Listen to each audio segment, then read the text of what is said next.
नमस्कार मु श्याम सुंदर ह्यूमन राइट्स डिफेंडर।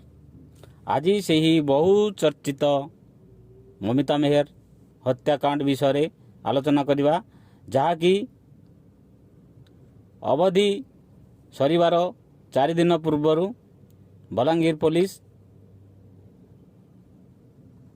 चार्जसीट मान्यवर कोर्ट को पाखरे दाखल करछंती एवं जो चार्जसीट दाखल करछंती से चार्जसीट रे मुख्य अभियुक्त गोविंद साहू एवं तार ड्राइवर राधेश्याम चंडी को दोषी साब्यस्त करा जायछि। से विषय आज आलोचना करवा। यही ममिता मेहर हत्याकांड दीर्घ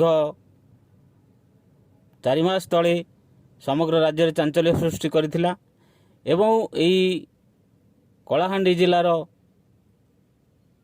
सनशाइन पब्लिक स्कूल शिक्षयित्री ममिता मेहर हत्या घटना। यही सनशाइन पब्लिक स्कूल शिक्षयित्री ममिता मेहर गत अक्टोबर 8 तारिख रे निखोज हो जाइथिले एवं परवर्ती समय रे तांकर हत्याकांड घटी बोली जना पड़िला एवं अक्टोबर 13 तारिख रे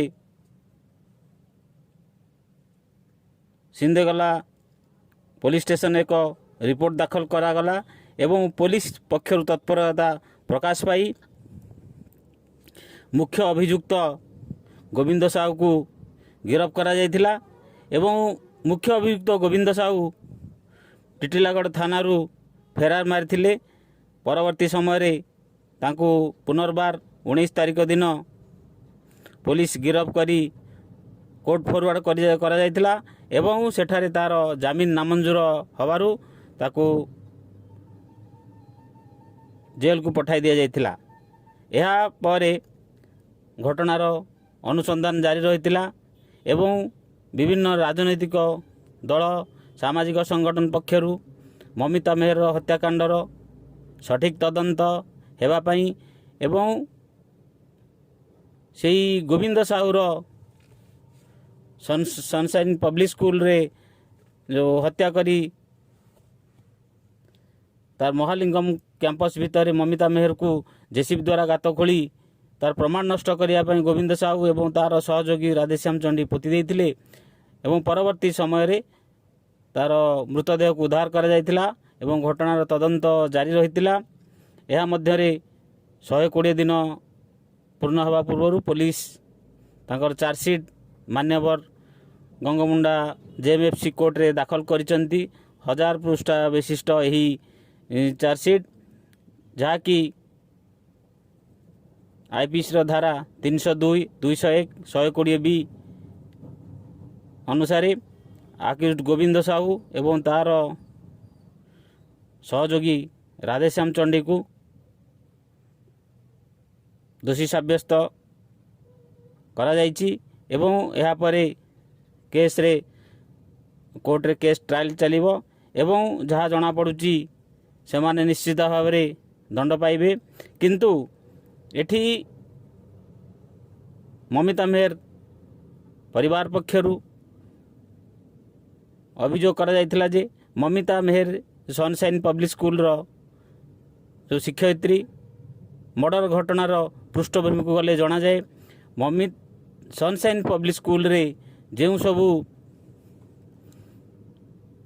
घटना घटुला एवं सेठारे जो विभिन्न प्रकार अनैतिक कार्य चलुला एवं झील मानक नहीं जो खेल चलुला ताहा ममिता मेहर सब जानिथिले एवं विरोध करुथिले।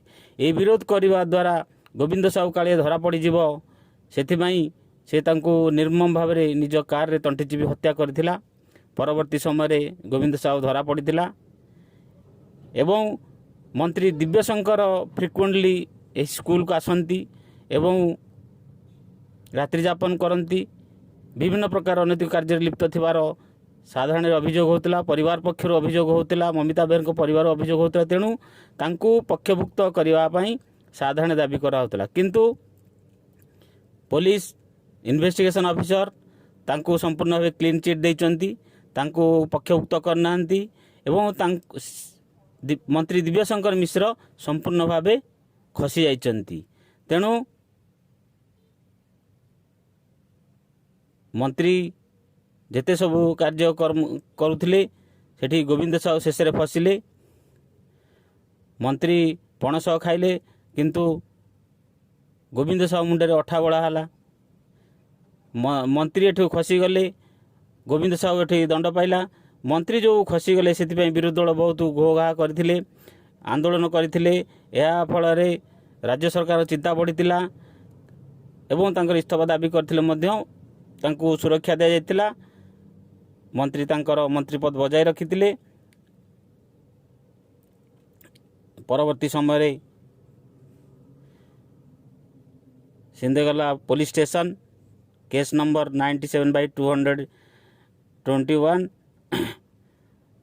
आईपीसी धारा 302, 201, 120 बी रे तांको नारे मकदमा एवं चार्जसीट दाखल करा जायछि। माननीय कोर्ट पाखे दाखल करा जायछि। मंत्री एठी संपूर्ण भाव क्लीन चिट पाइचंती। भारतीय विकास परिषद पक्षरु मध्य मंत्री को पक्षभुक्त करिया पई दाबी करा जाउथिले मध्य तांकर दाबी मुताबक मंत्री को पुलिस क्लीन चिट देइछि।